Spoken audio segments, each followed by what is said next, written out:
ರಾಜ್ಯದಲ್ಲಿ ಬರದ ಬೇಗೆಗೆ ಅನ್ನದಾತರು ಅಕ್ಷರಶಃ ಕಂಗಾಲಾಗಿದ್ದಾರೆ. ಮಳೆ ಇಲ್ಲದೆ ಬೆಳೆ ಕಳೆದುಕೊಂಡು ಪರದಾಡ್ತಿದ್ದಾರೆ. ಹೀಗಾಗಿ ನೂತನ ಸಚಿವರು ಬರ ಅಧ್ಯಯನಕ್ಕಾಗಿ ಫೀಲ್ಡ್ಗಿಳಿದಿದ್ದಾರೆ. ಜಿಲ್ಲೆಯಲ್ಲೂ ಬೆಳೆ ಸಮೀಕ್ಷೆ ನಡೆಸಿ ಪರಿಹಾರ ನೀಡುವ ಭರವಸೆ ಕೊಟ್ಟಿದ್ದಾರೆ.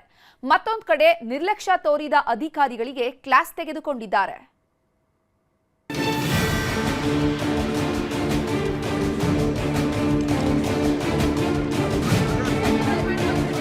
ರಾಜ್ಯದಲ್ಲಿ ಮಳೆರಾಯನ ಕಣ್ಣಾಮುಚ್ಚಾಲೆ ಮುಗಿಯುತ್ತಿಲ್ಲ. ಒಂದು ಕಡೆ ಮಳೆ ಅಬ್ಬರಿಸುತ್ತಿದ್ರೆ ಮತ್ತೊಂದು ಕಡೆ ಬರದ ಬೇಗೆ ಅನ್ನದಾತರ ಬದುಕನ್ನೇ ಸುಡುತ್ತಿದೆ. ಬಿತ್ತಿದ ಬೀಜ ಮೇಲೇಳುತ್ತಿಲ್ಲ. ಅಷ್ಟೋ ಇಷ್ಟೋ ಬೆಳೆದ ಬೆಳೆ ಬತ್ತಿ ಹೋಗಿದೆ.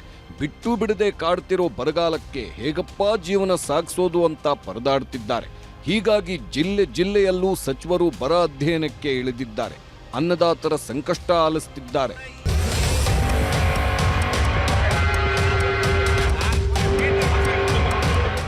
ಬಳ್ಳಾರಿ ಜಿಲ್ಲೆಯ ರೈತರು ಅಕ್ಷರಶಃ ಬರದ ಬೆಂಕಿಯಲ್ಲಿ ಬೆಂದು ಹೋಗಿದ್ದಾರೆ. ಹನಿ ಮಳೆಯೂ ಆಗ್ತಿಲ್ಲ ಅಂತ ಕಂಗಾಲಾಗಿದ್ದಾರೆ. ಹೀಗಾಗಿ ಬಿ ನಾಗೇಂದ್ರ ಬರ ವೀಕ್ಷಣೆ ಮಾಡಿದ್ದಾರೆ. ಸಂಡೂರು ತಾಲೂಕಿನ ವಿಠ್ಠಲಪುರ ಗ್ರಾಮದ ಜಮೀನುಗಳಿಗೆ ಭೇಟಿ ನೀಡಿದ್ರು. ಬೆಳೆ ಹಾನಿ ಬಗ್ಗೆ ರೈತರು ಹಾಗೂ ಕೃಷಿ ಅಧಿಕಾರಿಗಳಿಂದ ಮಾಹಿತಿ ಪಡೆದರು. ಅನ್ನದಾತರಿಗೆ ಪರಿಹಾರ ನೀಡುವ ಭರವಸೆ ಕೊಟ್ಟರು. 5 ಎಕರೆ ಒಳಗೆ ಇರುವಂತ ಸಣ್ಣ ರೈತರಿಗೆ ಇಂಥ ಅನ್ಯಾಯ ಆಗ್ಬಿಟ್ಟು ಅವ್ರಿಗೆ ಬದುಕನ್ನು ನಡೆಸ್ಕೊಳ್ಳೋದು ಕೂಡ ಕಷ್ಟ ಆಗುತ್ತೆ. ಅದಕ್ಕೆ ಇವತ್ತು ನಾವು ಇದನ್ನು ವರದಿ ಒಪ್ಪಿಸಿ ಇವತ್ತು ನಾಳೆ ನಾಡ್ದ ಒಳಗಡೆ ನಾವು ಮುಖ್ಯಮಂತ್ರಿ ಅವರ ಗಮನಕ್ಕೆ ತಗೊಂಡ್ ಬರ್ತೀವಿ. ಅದರಲ್ಲಿ ಬರ ಪರಿಹಾರ ಯಾವ ರೀತಿ ಮಾಡಬೇಕನ್ನೋ ಒಂದು ನಿರ್ಧಾರ ನಮ್ಮ ಮುಂದಿನ ಸಭೆಯಲ್ಲಿ ಆಗುತ್ತೆ. ಇತ್ತ ವಿಜಯನಗರದಲ್ಲಿ ಸಚಿವ ಜಮೀರ್ ಅಹಮದ್ ಬರ ವೀಕ್ಷಣೆ ಮಾಡಿದ್ರು. ಕೂಡ್ಲಗಿ ತಾಲೂಕಿನ ಮೊರಬಾ ಗ್ರಾಮದಲ್ಲಿ ಪರಿಶೀಲನೆ ನಡೆಸಿದ್ರು. ಮುಸುಕಿನ ಜೋಳ, ಮೆಕ್ಕೆಜೋಳ, ಸಜ್ಜೆ ಸೇರಿದಂತೆ ನಾನಾ ಬೆಳೆಹಾನಿ ವೀಕ್ಷಿಸಿದ್ರು. ರೈತರ ಸಂಕಷ್ಟ ಆಲಿಸಿ ಅಧಿಕಾರಿಗಳಿಂದ ಮಾಹಿತಿ ಪಡೆದರು.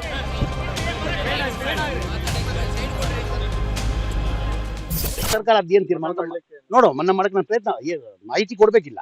ನಾನು ಪ್ರಪೋಸಲ್ ಕೊಡ್ತೀನಿ. ತೀರ್ಮಾನ ಮಾಡಬೇಕಾಗಿರೋದು ಮಾನ್ಯ ಮುಖ್ಯಮಂತ್ರಿಗಳು. ರಾಯಚೂರಲ್ಲೂ ಬರದ ತಾಂಡವ ರೈತರ ಬದುಕನ್ನೇ ಕತ್ತಲಾಗಿಸುತ್ತಿದೆ. ಹೀಗಾಗಿ ರಾಯಚೂರಿನ ಗ್ರಾಮಾಂತರ ಕ್ಷೇತ್ರದಲ್ಲಿ ನೂತನ ಸಚಿವ ಡಾಕ್ಟರ್ ಅಜಯ್ ಸಿಂಗ್ ಬರ ವೀಕ್ಷಣೆ ಮಾಡಿದ್ರು. ಈ ವೇಳೆ ಶಾಸಕ ಡಾಕ್ಟರ್ ಶಿವರಾಜ್ ಪಾಟೀಲ್ ಸಾಥ್ ಕೊಟ್ಟರು. ಬರ ಪರಿಸ್ಥಿತಿ ಬಗ್ಗೆ ಸಚಿವರಿಗೆ ಮನವರಿಕೆ ಮಾಡಿಕೊಟ್ರು. ಅಧಿವೇಶನಕ್ಕೂ ಮೊದಲೇ ರೈತರ ಸಾಲ ಮನ್ನಾ ಮಾಡಬೇಕು ಅಂತ ಒತ್ತಾಯಿಸಿದ್ರು.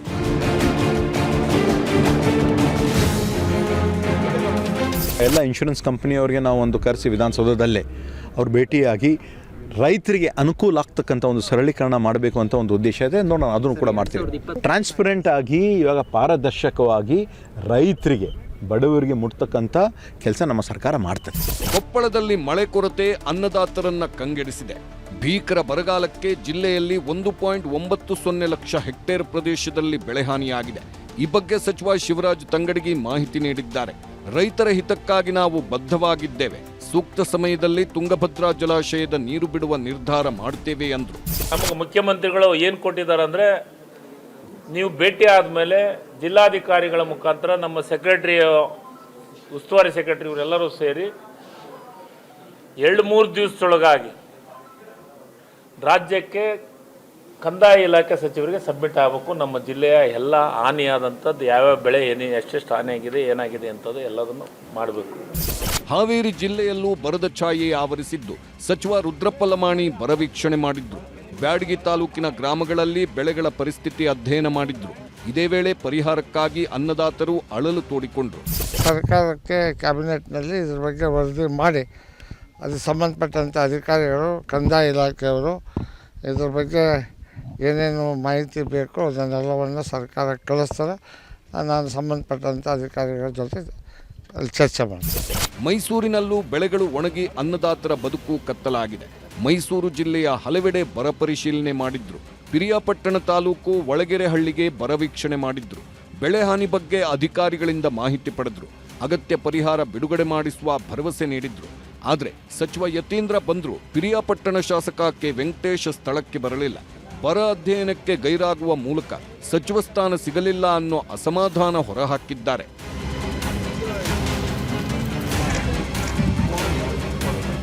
ಚಾಮರಾಜನಗರ ಜಿಲ್ಲೆಯಲ್ಲೂ ಮಳೆ ಇಲ್ಲದೆ ರೈತರು ಕಣ್ಣೀರಲ್ಲೇ ಕೈ ತೊಳಿತಿದ್ದಾರೆ. ಹೀಗಾಗಿ ಹನೂರು ತಾಲೂಕಿನ ಹುಯಿಲನತ್ತದಲ್ಲಿ ಸಚಿವ ಪುಟ್ಟರಂಗ ಶೆಟ್ಟಿ ಬರ ವೀಕ್ಷಣೆ ಮಾಡಿದ್ರು. ಈ ವೇಳೆ ಗ್ರಾಮದಲ್ಲಿ ಕುಡಿಯುವ ನೀರಿಲ್ಲ ಅಂತ ಸಚಿವರು ಹಾಗೂ ಶಾಸಕರಿಗೆ ಮಹಿಳೆಯರು ಕ್ಲಾಸ್ ತೆಗೆದುಕೊಂಡ್ರು. ಸಮಸ್ಯೆ ಬಗೆಹರಿಸುವಂತೆ ಒತ್ತಾಯಿಸಿದ್ರು.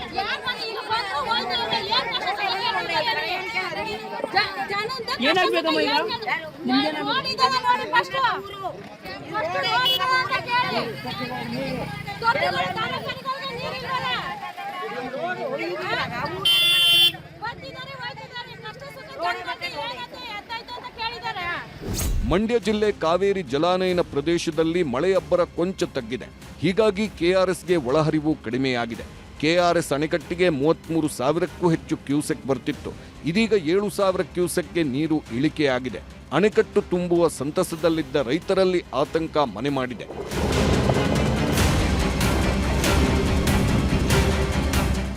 ಗದಗದಲ್ಲಿ ಉಸ್ತುವಾರಿ ಸಚಿವ ಬಸವರಾಜ ರಾಯರೆಡ್ಡಿ ಬರ ಪರಿಸ್ಥಿತಿ ಕುರಿತು ಸಭೆ ನಡೆಸಿದ್ರು.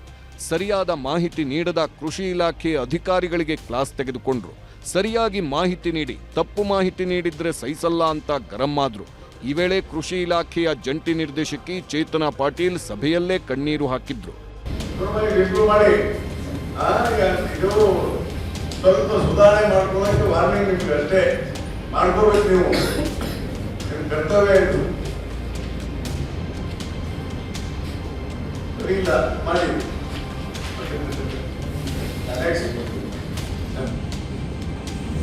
ನೀವು ಕರೆಕ್ಟಾಗಿ ಬರೆದಿದ್ರೆ ಕರೆಕ್ಟಾಗಿ ಬರೆದಿರಪ್ಪ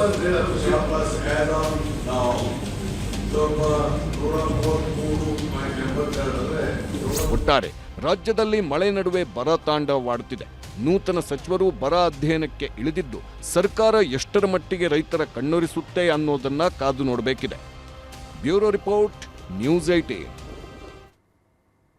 ಸ್ವಾಮಿ ಕೊಲೆ ಕೇಸಲ್ಲಿ ಜೈಲು ಸೇರಿರುವ ದರ್ಶನ್ಗೆ ಮಾಫಿ ಸಾಕ್ಷಿ ಉರುಳಾಗಿದೆ. ಒಡೆಯನಿಗೆ ಒಡನಾಡಿಗಳೇ ವಿಲನ್ ಆಗಿದ್ದಾರೆ. ಹೀಗಾಗಿ ಜೈಲಿನಲ್ಲಿ ಊಟ ನಿದ್ದೆ ಇಲ್ಲದೆ ಕಾಟೇರ ಪರದಾಡ್ತಿದ್ದಾರೆ. ಮತ್ತೊಂದು ಕಡೆ ಪ್ರದೋಷ್ನನ್ನ ಬೇರೆ ಸೆಲ್ಗೆ ಶಿಫ್ಟ್ ಮಾಡಿದ್ದು ಟೈಟ್ ಸೆಕ್ಯೂರಿಟಿ ನೀಡಲಾಗಿದೆ.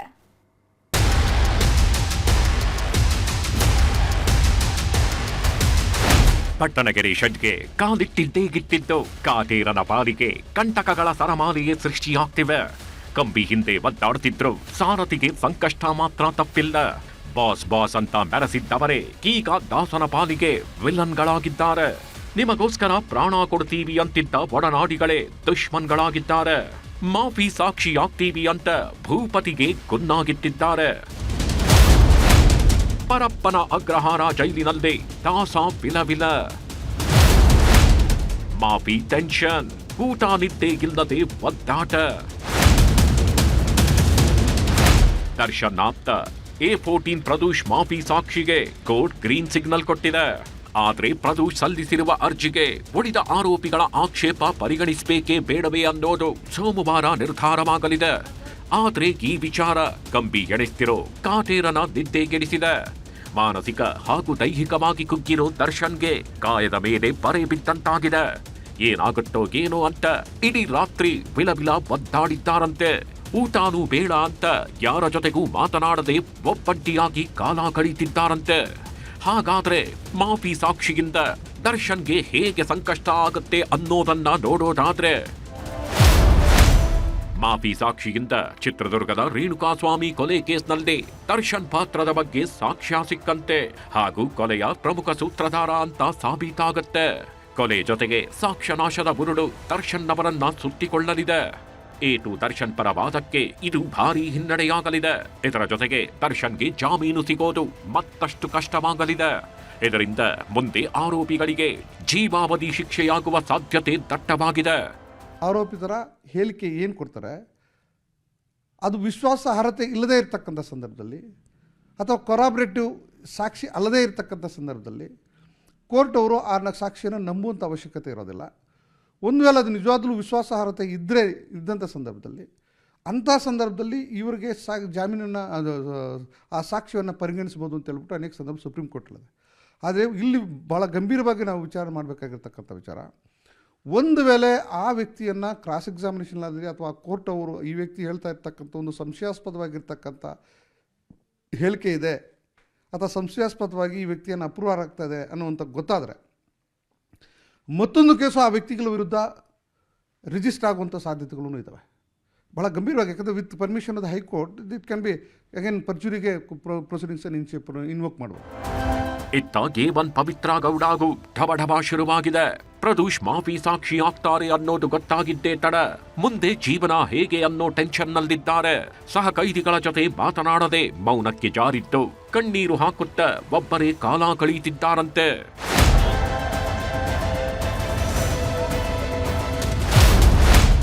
ಪ್ರದೂಷ್ಗೆ ಭದ್ರತೆ, ಬೇರೆ ಬ್ಯಾರಕ್ಗೆ ಶಿಫ್ಟ್. ಮಾಫಿ ಸಾಕ್ಷಿ ಆಗ್ತಿದ್ದಂತೆ ಪ್ರದೂಷ್ಗೆ ಭಯ ಶುರುವಾಗಿದೆ. ದರ್ಶನ್ ಇರೋ ಸೆಲ್ಗೆ ಹೋದ್ರೆ ಗಲಾಟೆಯಾಗೋ ಸಾಧ್ಯತೆ ಇದೆ. ಹೀಗಾಗಿ ಪ್ರದೂಷ್ಗೆ ಭದ್ರತೆಯನ್ನ ಹೆಚ್ಚಿಸಲಾಗಿದೆ. ನಿನ್ನೆ ವಿಚಾರಣೆ ಮುಗಿದ ಬಳಿಕ ಸೆಲ್ ಬದಲಾವಣೆ ಮಾಡಲಾಗಿದ್ದು ಕೋರ್ಟ್ ವಿಚಾರಣೆಯ ಬಳಿಕ ಶಿಫ್ಟ್ ಮಾಡಿ ಸೆಕ್ಯೂರಿಟಿ ಕೊಟ್ಟಿದ್ದಾರೆ. ಒಟ್ನಲ್ಲಿ ಸ್ವಾಮಿ ಕೊಲೆ ಕೇಸಲ್ಲಿ ಊಹಿಸಲಾಗದ ಟ್ವಿಸ್ಟ್ ಸಿಕ್ತಿವೆ. ಮುಂದೆ ಮತ್ಯಾವ ತಿರುವು ಪಡೆದುಕೊಳ್ಳುತ್ತೋ ಕಾದು ನೋಡಬೇಕಿದೆ. ಮಂಜುನಾಥ್ ಎನ್ ಜೊತೆ ಮುನಿರಾಜು, ಕ್ರೈಮ್ ಬ್ಯೂರೋ, ನ್ಯೂಸ್ 18. ಅವರಿಬ್ರು ಪ್ರೀತಿಸಿ ಮದುವೆ ಆಗಿದ್ರು. ಜೀವನ ಕಟ್ಟಿಕೊಳ್ಳೋದಕ್ಕೆ ಬೆಂಗಳೂರಿಗೆ ಬಂದಿದ್ರು. ಆದ್ರೆ ರೀಲ್ಸ್ ಹುಚ್ಚಿಗೆ ಬಿದ್ದ ಹೆಂಡತಿ ಫುಲ್ ಚೇಂಜ್ ಆಗಿದ್ಲಂತೆ. ಗಂಡ ಮಲಗೋಣ ಬಾ ಅಂದ್ರೆ ಕೆಂಡದಂತಾಗ್ತಾ ಇದ್ಲು. ಇಷ್ಟಕ್ಕೆ ರೊಚ್ಚಿಗೆದ್ದವ ಪತ್ನಿಯ ಕಥೆಯನ್ನೇ ಮುಗಿಸಿದ್ದಾನೆ.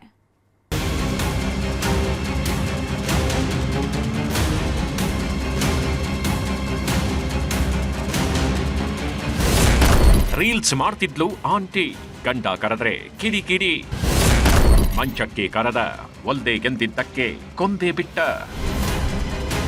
ಶಿವ ಈ ಆಂಟಿಗಳ ರೀಲ್ಸ್ ಹಾವಳಿ ಅಷ್ಟಿಷ್ಟಲ್ಲ ಬಿಡಿ. ಥೈತಕ ಅಂತ ಇನ್ಸ್ಟಾಗ್ರಾಮ್ ಅನ್ನೇ ನಡುಗಿಸಿ ಬಿಡ್ತಾರೆ. ಟ್ರೆಂಡಿಂಗ್ ಸಾಂಗ್ಸ್ಗಂತೂ ಲಿಪ್ ಸಿಂಕ್ ಮಾಡಿ ಸ್ಟೆಪ್ಸ್ ಹಾಕ್ತಿದ್ರೆ ಬಡ್ಡೆ ಹುಡುಗರಂತೂ ಕಣ್ ಬಿಟ್ಕೊಂಡು ನೋಡ್ಬೇಕು. ವ್ಯೂಸು ಫಾಲೋವರ್ಸ್ನ ಹುಚ್ಚಿಗೆ ಬಿದ್ದ ಕೆಲವರ ಆಟಗಳನ್ನ ನೋಡೋದಕ್ಕಾಗಲ್ಲ ಬಿಡಿ. ಗಂಡಾಗಿದ್ದಾನೆ ಅನ್ನೋ ಭಯ ಆಗಿಲ್ಲ, ಮಕ್ಕಳ ಬಗ್ಗೆ ಚಿಂತೇನೂ ಇರಲಿಲ್ಲ. ಮೇಕಪ್ ಹಾಕೊಂಡು ಅಖಾಡಕ್ಕಿಳಿದ್ರೆ ಮಿಲಿಯನ್ ಗಟ್ಟಲೆ ವ್ಯೂಸ್ ಬರೋವರೆಗೂ ಬಿಡಲ್ಲ. ಆದ್ರೆ ಇದೇ ರೀಲ್ಸ್ ಕೆಲವರ ಜೀವಕ್ಕೆ ಕುತ್ತು ತಂದು ಬಿಡುತ್ತೆ. ಅದಕ್ಕೆ ಈ ಹೆಣ್ಣು ಮಗಳೇ ಸಾಕ್ಷಿ. ಈಕೆ ಹೆಸರು ರೀಮಾ ಅಂತ, ಬಿಹಾರ್ನ ಮೂಲದವಳು. ಕೆಲ ವರ್ಷಗಳ ಹಿಂದಷ್ಟೇ ಇದೇ ಧೀರಜ್ ಕುಮಾರ್ನನ್ನ ಮನಸಾರೆ ಪ್ರೀತಿಸಿದ್ಲು. ಹೆತ್ತವರ ವಿರೋಧದ ಮಧ್ಯೆಯೂ ಮದುವೆ ಮಾಡಿಕೊಂಡಿದ್ಲು. ಹೊಸ ಜೀವನ ಕಟ್ಕೊಳ್ಬೇಕು ಅಂತ 10 ತಿಂಗಳ ಹಿಂದೆ ಬೆಂಗಳೂರಿಗೆ ಬಂದಿದ್ರಂತೆ. ಕುಂಬಳಗೋಡು ಗೇರು ಪಾಳ್ಯದಲ್ಲಿ ಮನೆ ಮಾಡಿಕೊಂಡು ಜೀವನ ಸಾಗಿಸ್ತಿದ್ರು. ಮೊದಲು ನೀನೇ ಪ್ರಾಣ ಅಂತಿದ್ದ ರೀಮಾ ಬೆಂಗಳೂರಿಗೆ ಬಂದ ಮೇಲೆ ಫುಲ್ ಚೇಂಜ್ ಆಗಿದ್ಲಂತೆ. 3 ಹೊತ್ತು ರೀಲ್ಸು ಅಂತ ಮುಳುಗೇಳ್ತಿದ್ಲಂತೆ. ಗಂಡ ಅಂದ್ರೆ ಕ್ಯಾರೆ ಅಂತಿರ್ಲಿಲ್ಲ.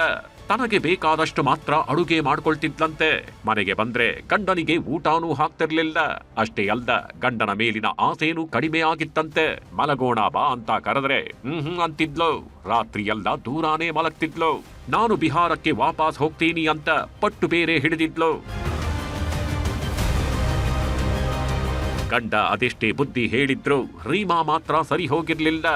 ರೀಲ್ಸ್ ಮಾಡಿಕೊಂಡು ಮನೆ ತುಂಬಾ ಕುಣಿದಾಡುವುದನ್ನು ಬಿಟ್ಟಿರಲಿಲ್ಲ. ಹೀಗಾಗಿ ಧೀರಜ್ನ ಪಿತ್ತ ನೆತ್ತಿಗೇರಿತ್ತು. ಇದೇ ವಿಚಾರಕ್ಕೆ ಕಳೆದ ತಿಂಗಳ 25ರಂದು ಗಲಾಟೆ ಮಾಡಿದ್ದಾರೆ. ಈ ವೇಳೆ ರೊಚ್ಚಿಗೆದ್ದ ರೀಮಾ ಗಂಡನಿಗೆ ದೊಣ್ಣೆಯಿಂದ ಹೊಡೆದಿದ್ಲಂತೆ. ಯಾವಾಗ ಹೆಂಡತಿ ಹೊಡೆದ್ಲೋ ಧೀರಜ್ ರಣರಣ ರಾಕ್ಷಸನಾಗಿದ್ದ.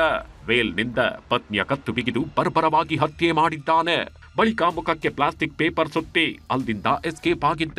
ಮನೆ ಓನರ್ ಬಂದ್ಬಿಟ್ಟು ಕಿಟಕಿ ಓಪನ್ ಮಾಡಿ ನೋಡ್ಲಾಗಿ ಅಲ್ಲಿ ಒಂದು ಬೆಡ್ಶೀಟ್ ಅಲ್ಲಿ ಒಂದು ಕೊಳತೆ ಹೆಣ್ಣ ಬಿದ್ದಿದ್ದು ಅವನಿಗೆ ಕಾಣುತ್ತೆ. ಕೂಡಲೇ ಅವನು ಪೊಲೀಸರಿಗೆ ಕಂಪ್ಲೇಂಟ್ ಕೊಡ್ತಾನೆ. ನಂತರ ನಮ್ಮ ಪೊಲೀಸ್ ಇನ್ವೆಸ್ಟಿಗೇಷನ್ ಹೋಗ್ಬಿಟ್ಟು ನಾವು ಸ್ಟಾರ್ಟ್ ಮಾಡ್ಕೋತೀವಿ. ಅದರಲ್ಲಿ ನೋಡಲಾಗಿ ಆಕೆ ಗಂಡನೇ ಆಕೆಯನ್ನು ಕೊಲೆ ಮಾಡಿ ಆಕೆಯನ್ನು ಒಂದು ಬೆಡ್ಶೀಟ್ ಸೀಟಲ್ಲಿ ಸುತ್ತಬಿಟ್ಟು ಅವನು ಮನೆ ಬಿಟ್ಟು ಹೋಗಿದ್ದು ಗೊತ್ತಾಗತ್ತೆ. ರೀಮಾಳ ಶವ ಪತ್ತೆಯಾಗ್ತಿದ್ದಂತೆ ಪೊಲೀಸರು ಅಖಾಡಕ್ಕಿಳಿದಿದ್ರು. ಸ್ಟೇಷನ್ ಟೀಮ್ ಬಿಹಾರಕ್ಕೆ ಎಂಟ್ರಿ ಕೊಟ್ಟಿತ್ತು. ತಲೆ ಮರೆಸ್ಕೊಂಡಿದ್ದ ಆರೋಪಿಯನ್ನ ಹೆಡೆಮುರಿ ಕಟ್ಟಿದ್ದಾರೆ. ಪತ್ನಿ ಹತ್ಯೆಗೆ ಬೇರೇನಾದ್ರೂ ಕಾರಣ ಆಗಿದೆಯಾ ಅಂತ ತನಿಖೆ ಮಾಡ್ತಿದ್ದಾರೆ. ಇವನು ಬಿಹಾರ್ ಮೂಲದವನು. ಅಲ್ಲಿ ಅವನ ಬಗ್ಗೆ ಅಷ್ಟೊಂದು ನಮಗೆ ಮಾಹಿತಿ ಇರಲ್ಲ. ಅಂದ್ರೂ ಕೂಡ ಅವತ್ತನೇ ಒಂದು ನಾವು ಇನ್ಸ್ಪೆಕ್ಟರ್ ನೇತೃತ್ವದಲ್ಲಿ ಮತ್ತು PSI ರೋಹಿತ್ ಮತ್ತು ಧರ್ಮರಾಜ್ ಮತ್ತು ಕ್ರೈಮ್ ಸ್ಟಾಫ್ ಅವ್ರ ನೇತೃತ್ವದಲ್ಲಿ ಒಂದು ಟೀಮನ್ನು ಕೂಡಲೇ ನಾನು ಬಿಹಾರಿಗೆ ಕಳಿಸ್ಕೊಡ್ತೀನಿ. ಸಾಯಂಕಾಲ ನಮಗೆ ಅವನು ಸಿಗ್ತಾನೆ. ಇಮಿಡಿಯೇಟಾಗಿ ಅಲ್ಲಿಂದ ಕರ್ಕೊಂಡು ಬಂದುಬಿಟ್ಟು ಅವನು ಇಲ್ಲಿ ಬ್ಯಾಂಗ್ಳೂರಿಗೆ ಬಂದುಬಿಟ್ಟು ಅವನು ಅರೆಸ್ಟ್ ಮಾಡಿ ಕೋರ್ಟಿಗೆ ಪ್ರೊಡ್ಯೂಸ್ ಮಾಡಲಾಗಿದೆ. ಒಟ್ಟಾರೆ ರೀಲ್ಸ್ ಅಂತ ಹೋದವಳು ಪ್ರೀತಿಸಿ ಮದುವೆಯಾದ ಗಂಡನಿಂದಲೇ ಹೆಣವಾಗಿದ್ದು ವಿಪರ್ಯಾಸ. Madesh, crime bureau, news 18. ಅವರು ಖತರ್ನಾಕ್ ಖದೀಮರು. ಮೊಬೈಲಲ್ಲಿ ವಿಡಿಯೋ ನೋಡಿ ದೇವಸ್ಥಾನಕ್ಕೆ ಕನ್ನ ಹಾಕ್ತಾ ಇದ್ರು. ರಾಜ್ಯಕ್ಕೆ ಎಂಟ್ರಿ ಕೊಟ್ಟಿದ್ದ ಕಿರಾತಕರು ಪ್ರಸಿದ್ಧ ದೇವಾಲಯಕ್ಕೆ ಕನ್ನ ಹಾಕಿದ್ದಾರೆ. ದಗಲ್ಬಾಜಿಗಳು ಮಾಡಿದಂತಹ ಪ್ಲಾನ್ಗೆ ಇಡೀ ಊರೇ ಬೆಚ್ಚಿ ಬಿದ್ದಿದೆ.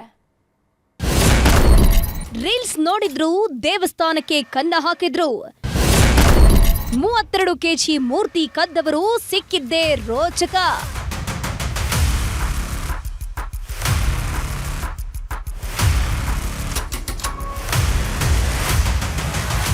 ಇಂಗು ತಿಂದ ಮಂಗನಂತಿರೋ ಈ ಆಸಾಮಿಗಳನ್ನ ಸರಿಯಾಗಿ ನೋಡ್ಕೊಂಬಿಡಿ. ನೋಡೋದಕ್ಕೆ ಪಾಪದವರಂತೆ ಕಾಣ್ತಾರೆ, ಆದ್ರೆ ಇವರು ಅಂತಿಂತಹ ಐನಾತಿಗಳಲ್ಲ, ಪಕ್ಕಾ 420 ಗಿರಾಕಿಗಳು. ಕಂಡ ದೇಗುಲಗಳನ್ನೇ ದೋಚೋ ದಗಲ್ಬಾಜಿಗಳು. ಹೆಸರು ಸುರೇಶ್ ಕುಮಾರ್ ಸೋನಿ, ಬ್ರಹ್ಮಾರ್ ನೇಟ್ ಅಂಡ್ ಇಂದ್ರಜಿತ್. ಎಲ್ಲರೂ ಕೂಡ ಗುಜರಾತ್ನ ಮೂಲದವರು. ಇವರೆಲ್ಲ ರೀಲ್ಸ್ ನಲ್ಲೇ ದೇವಸ್ಥಾನ ನೋಡಿ ಕನ್ನ ಹಾಕೋ ಪ್ರಳಯಾಂತಕರು. ಆಗಾಗ ದೇವಸ್ಥಾನದ ಹುಂಡಿಗೆ ಕೈ ಹಾಕ್ತಿದ್ದವರು ನೆಕ್ಸ್ಟ್ ಯಾವುದು ಅಂತ ಸ್ಕೆಚ್ ಹಾಕಿದ್ರು. ಆಗ ಸಿಕ್ಕಿದ್ದೇ ವಿಜಯಪುರ ಜಿಲ್ಲೆಯ ಮುದ್ದೇಬಿಹಾಳ ತಾಲೂಕಿನ ಪವಾಡ ಪ್ರಸಿದ್ಧ ಬಸರಕೋಡ ಬಸವೇಶ್ವರ ದೇವಸ್ಥಾನ. ನೋಡು ಬಸವಣ್ಣ ಪವಾಡ ಬಸವಣ್ಣ ಏನು ಚಂದ. ಬಸರಕೋಡ ಕ್ಷೇತ್ರದಾಗ ದವನದ ಹುಣ್ಯಾಗ ಮುತ್ಯಾನ ಜಾತ್ರೆಯ ಆನಂದ. ಬಸರಕೋಡ ಬಸವೇಶ್ವರ ಅಂದ್ರೆ ಉತ್ತರ ಕರ್ನಾಟಕದ ಪ್ರಸಿದ್ಧ ದೇವಸ್ಥಾನ. ನಂಬಿ ಬಂದ ಭಕ್ತರನ್ನ ಪವಾಡ ಪುರುಷ ಕೈ ಬಿಡಲ್ಲ ಅನ್ನೋ ನಂಬಿಕೆ. ಎಂಥದ್ದೇ ಕಷ್ಟ ಬಂದ್ರೂ ಪರಿಹಾರ ಸಿಗುತ್ತೆ ಅನ್ನೋ ಭರವಸೆ. ಹೀಗಾಗಿ ಸಹಸ್ರಾರು ಭಕ್ತರು ಪೂಜೆಯನ್ನ ಸಲ್ಲಿಸಿ ಹರಕೆ ತೀರಿಸ್ತಾರೆ. ಇದೇ ದೇವಸ್ಥಾನದ ಮೇಲೆ ಈ ಖದೀಮರು ಮೊಬೈಲ್ನಲ್ಲೇ ಕಣ್ಣು ಹಾಕಿದ್ರು. ದೇವಸ್ಥಾನದ ರೀಲ್ಸ್ ನೋಡ್ತಿದ್ದವರು ಬೆಳ್ಳಿಯ ಮೂರ್ತಿ ಕದಿಯೋದಕ್ಕೆ ಸ್ಕೆಚ್ ಹಾಕಿದ್ದಾರೆ. ಹೀಗಾಗಿ ಗೂಗಲ್, ಸೋಷಿಯಲ್ ಮೀಡಿಯಾದಲ್ಲಿ ಮಾಹಿತಿ ಸಂಗ್ರಹಿಸಿದ್ದಾರೆ. ಇಂಚಿಂಚು ಮಾಹಿತಿ ಪಡೆದು ಗುಜರಾತ್ನಿಂದ ವಿಜಯಪುರಕ್ಕೆ ಎಂಟ್ರಿ ಕೊಟ್ಟಿದ್ದಾರೆ. ನೇರವಾಗಿ ಬಸರಕೋಡ ದೇವಸ್ಥಾನಕ್ಕೆ ಬಂದು ಪಕ್ಕಾ ಲೆಕ್ಕಾಚಾರ ಹಾಕಿ ಪ್ಲಾನ್ ಮಾಡಿದ್ದಾರೆ. ಮೊದಲೇ ಪ್ಲಾನ್ ಮಾಡದಂತೆ ಜುಲೈ 6ರಂದು ದೇವಸ್ಥಾನಕ್ಕೆ ನುಗ್ಗಿದ್ದಾರೆ. ರಾತ್ರೋರಾತ್ರಿ 32 ಕೆಜಿ ತೂಕ ಅಂದ್ರೆ ಬರೋಬ್ಬರಿ 50 ಲಕ್ಷ ಮೌಲ್ಯದ ಬೆಳ್ಳಿ ಮೂರ್ತಿಯನ್ನ ದೋಚಿದ್ರು. ಒಂದೇ ಒಂದು ಸಣ್ಣ ಸುಳಿವು ಸಿಗದಂತೆ ಕಾಲ್ಕಿತ್ತಿದ್ರು.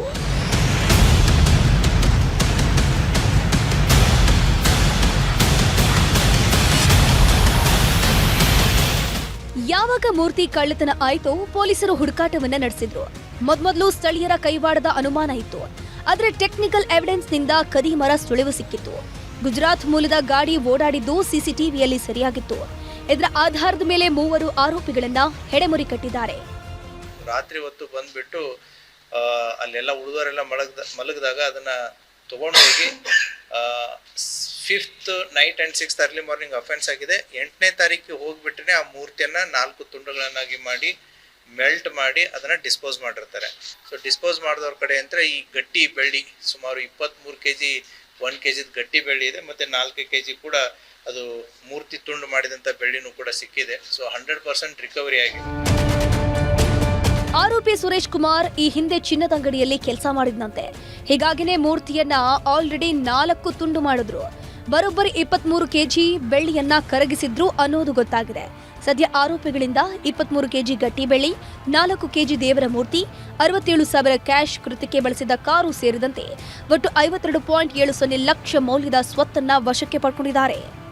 ಮೊದಲನೇ ಆರೋಪಿ ಏನಿದಾನೆ ಇವನು ಮುಂಚೆ ಒಂದು ಸ್ವಲ್ಪ ಬಂಗಾರದ ಅಂಗಡಿಯಲ್ಲಿ ಬೆಳ್ಳಿ ಅಂಗಡಿಯಲ್ಲಿ ಕೆಲಸ ಮಾಡಿನೂ ಕೂಡ ಇವನಿಗೆ ರೂಢಿ ಇರುತ್ತೆ.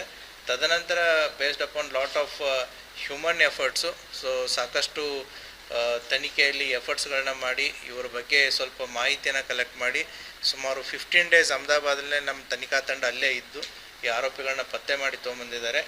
ಅಂದಾಜು ನಮ್ಮ ಮೂರ್ತಿ 32 ಕೆಜಿ ಇತ್ತು. ಈಗ ಅವರು ರಿಕವರಿ ಮಾಡಿರುವಂಥ ಬೆಳ್ಳಿ ಅಂದಾಜು 27 ಕೆಜಿ ಆಗುತ್ತೆ.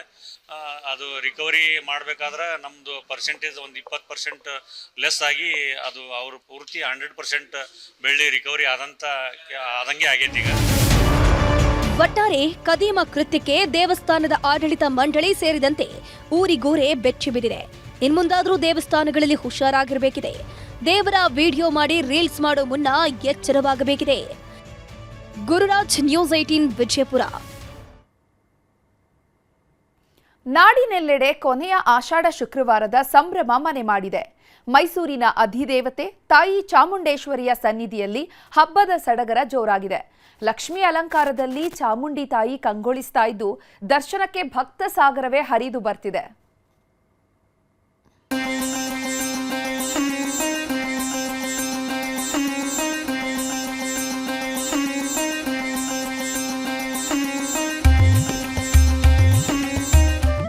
ಆಷಾಢ ಮಾಸ ಶಕ್ತಿ ದೇವಿಯ ಪೂಜೆಗೆ ಅತ್ಯಂತ ಶ್ರೇಷ್ಠವಾದ ಮಾಸ. ಹೀಗಾಗಿನೇ ಸಹಸ್ರಾರು ಭಕ್ತರು ನಾಡದೇವತೆ ಚಾಮುಂಡೇಶ್ವರಿ ದರ್ಶನ ಪಡೆಯುತ್ತಿದ್ದಾರೆ. ಅದರಲ್ಲೂ ಇವತ್ತು ಕಡೆಯ ಆಷಾಢ ಶುಕ್ರವಾರ. ಚಾಮುಂಡಿ ಬೆಟ್ಟದಲ್ಲಿ ಸಂಭ್ರಮ ಮನೆ ಮಾಡಿತ್ತು. ನಾಡಿನ ಅಧಿದೇವತೆ ಶಕ್ತಿ ಸ್ವರೂಪಿಣಿ ಚಾಮುಂಡೇಶ್ವರಿಯ ಸನ್ನಿಧಿಯಲ್ಲಿ ಸ್ವರ್ಗವೇ ಧರೆಗಿಳಿದಂತೆ ಭಾಸವಾಗಿತ್ತು. ಮಹಾಲಕ್ಷ್ಮಿ ಸ್ವರೂಪದಲ್ಲಿ ತಾಯಿ ಚಾಮುಂಡಿ ಕಂಗೊಳಿಸ್ತಾ ಇದ್ಲು. ಬೆಳಿಗ್ಗೆ 4 ಗಂಟೆಯಿಂದಲೇ ಮೂಲ ವಿಗ್ರಹಕ್ಕೆ ಪಂಚಾಮೃತ ಅಭಿಷೇಕ ಸೇರಿದಂತೆ ವಿವಿಧ ಪವಿತ್ರ ದ್ರವ್ಯಗಳಿಂದ ಮಹಾಭಿಷೇಕ ನೆರವೇರಿಸಲಾಯಿತು. ನಂತರ ದರ್ಶನಕ್ಕೆ ವ್ಯವಸ್ಥೆ ಮಾಡಲಾಯಿತು.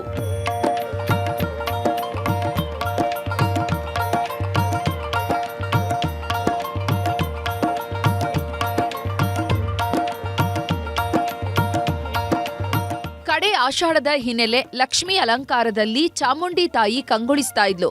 ಆಕಾಶ ನೀಲಿ ಬಣ್ಣದ ಸೀರೆ, ವಿವಿಧ ಆಭರಣಗಳಿಂದ ಅಮ್ಮನನ್ನ ನೋಡೋ ಸೌಭಾಗ್ಯವೇ ಭಕ್ತರಿಗೆ ಲಭಿಸಿತ್ತು. ಗುಲಾಬಿ, ಸೇವಂತಿಗೆ, ಚೆಂಡು ಹೂವು ಹಾಗೂ ದೇಶ ವಿದೇಶಿ ತಳಿಯ ಬರೋಬ್ಬರಿ 1 ಲಕ್ಷಕ್ಕೂ ಅಧಿಕ ಹೂಗಳಿಂದ ದೇವಾಲಯ ಅಲಂಕರಿಸಲಾಗಿತ್ತು.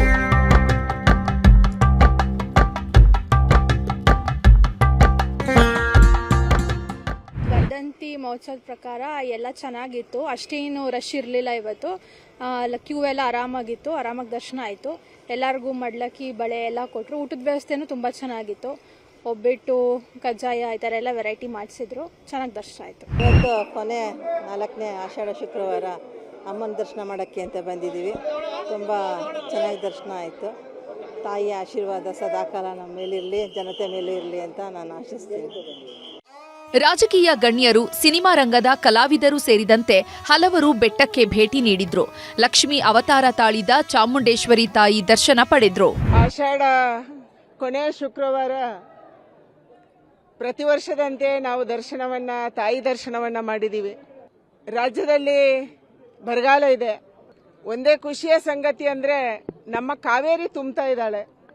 ಇದೇ ಪರಿಸ್ಥಿತಿ, ಇದೇ ಮಳೆ ರಾಜ್ಯದ ಎಲ್ಲ ಕಡೆ ಬರಲಿ,